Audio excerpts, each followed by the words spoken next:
Sixers struggle in lopsided loss to Celtics, 124-104. Heading into their first game after the 2025 NBA All-Star break, the Philadelphia 76ers spoke confidently about their fresh legs, renewed energy, and the opportunity to salvage their season. However, when the ball tipped on Thursday night, their performance told a different story.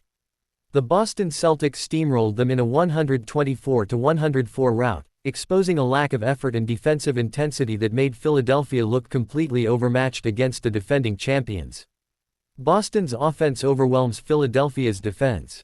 For the Celtics to lose, either their three-point shooting needs to falter or their opponent must bring a high level of defensive intensity while keeping pace offensively. The Sixers, however, failed to do either. Boston wasted no time establishing its rhythm, hitting 8 three-pointers in the opening quarter, with 7 different players contributing from deep. By the end of the first quarter, Boston led 36-28 and never looked back. The second quarter saw Sixth Man of the Year candidate Peyton Pritchard take over, punishing the Sixers with a red-hot shooting display.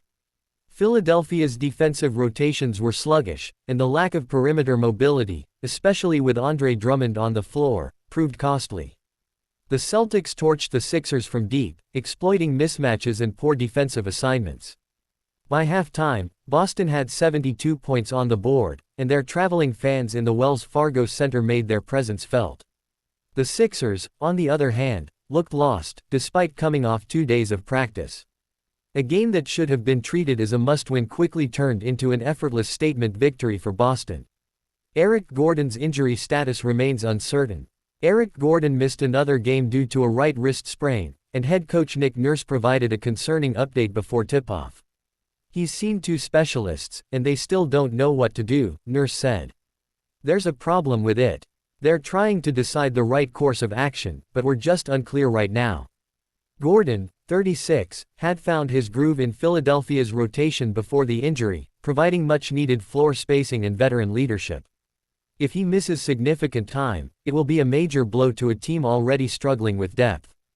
Odds and ends. Drew Holiday's defensive challenge. With Al Horford coming off the bench, the Celtics lacked a traditional defensive answer for Joel Embiid in the starting lineup. Instead, the 6'4" Holiday took on the assignment early, triggering frequent double teams that the Sixers initially exploited before Boston tightened its defense. Drummond's defensive woes. The veteran center struggled again, exposing Philadelphia's lack of mobility in key defensive situations. His minutes proved costly, and Gershon Yabusele appears far more likely to be a long-term solution at backup center. David Roddy's brief opportunity. Making his Sixers debut on the final day of his 10-day contract, Roddy entered in the second half as Nurse searched for a spark. His future remains uncertain, as Lonnie Walker IV is expected to take his roster spot soon. Celtics fans take over Philadelphia. Again, Boston fans were loud and dominant in the Wells Fargo Center, just weeks after watching the Sixers blow a 26-point lead to the Celtics in the same arena. It was yet another reminder of Philadelphia's frustrating home struggles this season. With this defeat marking their 6th consecutive loss, the Sixers' margin for error continues to shrink as they attempt to salvage their season.